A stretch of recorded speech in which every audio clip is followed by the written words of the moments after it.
জীৱন নামৰ এই কিতাপখনৰ আটাইতকৈ গুৰুত্বপূৰ্ণ অধ্যায় হৈছে বিয়া। আৰু আজি ৰাতিপুৱাই পুৱাই কাম বনবোৰ শেষ কৰাৰ পিছত দৌৰা দৌৰিকৈ বিয়ালৈ বুলি ওলাইছো।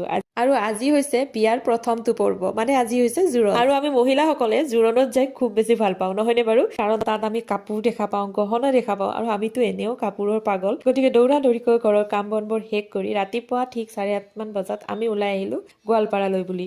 ইমানবোৰ কথা ক'লো, কিন্তু কাৰ বিয়া আপোনালোকক এতিয়ালৈকে কোৱাই হোৱা নাই। আচলতে বিয়াখন হৈছে মোৰ হাজবেণ্ডৰ ফালৰ ভাগিনৰ বিয়া।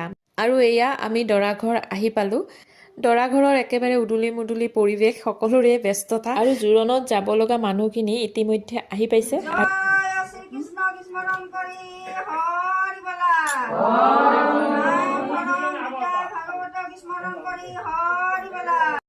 যিহেতুকে এটা শুভ কাৰ্যত যাবলৈ ওলাইছে, গতিকে প্ৰথমতে ভগৱানৰ ওচৰত সেৱা ললে সকলোৱে মিলি, আৰু তাৰ পিছত ঘৰৰ জ্যেষ্ঠজনকো দৰাই সেৱা ললে।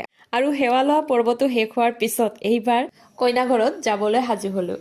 ভাগিনৰ বিয়া, গতিকে মোমায়েকৰ গাত একেবাৰে ততেই নাই, আৰু সেইকাৰণে মই অকণমান ক্লিপ এটা ৰাখি থলো যাতে পিছতো আমি চাব পাৰো।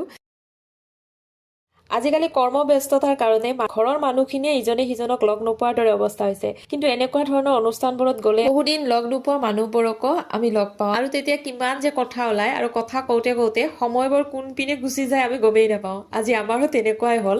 আমাৰ আকৌ কইনাৰ ঘৰো বেছি দূৰত নহয়, মানে গোৱালপাৰাতে হয়, আধা ঘণ্টাৰ বাট হয়, আৰু সেইকাৰণে আমি ঘৰৰ পৰা ওলাওঁতে অকণমান দেৰিকৈ ওলালো। যি নহওক, এয়া আমি কইনা ঘৰ আহি পালো, আৰু এইবাৰ কইনা ওলোৱা পৰ্ব আৰু জোৰোণৰ যি যি নিয়ম কানুনবোৰ আছে সেইবোৰ কৰিবলৈ আগবাঢ়িলে। আৰু এইবাৰ কইনাজনী ঘৰৰ পৰা ওলাই আহি প্ৰথমতে থাপনাৰ সন্মুখত সেৱা ললে, আৰু তাৰপিছত জোৰোণৰ নিয়মবোৰ আৰম্ভ হৈ গ'ল। আগৰ সময়ত জোৰোণ পিন্ধাবলৈ দৰা নাহিছিলে, কিন্তু আজিকালি দৰাও আহে, আৰু সকলো কইনাই দৰাৰ হাতেৰে সেন্দুৰ পিন্ধি ভাল পাই দিয়কচোন। গতিকে এই নিয়মটো কিন্তু মোৰ ভালে লাগে এতিয়া। আৰু সেন্দুৰ পিন্ধোৱা পৰ্বটো শেষ হোৱাৰ পিছত বাকী গহনা কাপোৰ এইবোৰ দিলে। সকলোখিনি নিয়ম কৰা হোৱাৰ পিছত আমাক চাহ খাবলৈ দিলে, আৰু তাৰপিছত দুপৰীয়াৰ আহাৰো দিলে।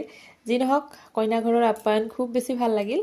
আৰু মোৰ আকৌ ডাঙৰজনী ছোৱালীক লৈ অহা হোৱা নাই, কাৰণ তাইৰ পৰীক্ষা চলি আছে, সেইকাৰণে আমি ঘৰলৈ সোনকালে যাব লাগিব। আৰু খোৱা লোৱা হোৱাৰ পিছত আমি দৌৰা দৌৰিকৈ ঘৰ অভিমুখে যাত্ৰা আৰম্ভ কৰি দিলো। গতিকে আজিৰ এই সুন্দৰ মুহূৰ্তখিনি ধৰি ৰাখিবৰ কাৰণে এই সৰুকৈ ভিডিঅ'টো বনালো, লগতে আপোনালোককো দেখুৱালো। আপোনালোকে ভিডিঅ'টো চাই কেনে পালে জনাব, আৰু যদি ভাল লাগিল লাইকো এটা কৰি দিব। আকৌ আহিম নতুন এটা ভিডিঅ'ৰ সৈতে। আজিলৈ আহিলো, বাই বাই।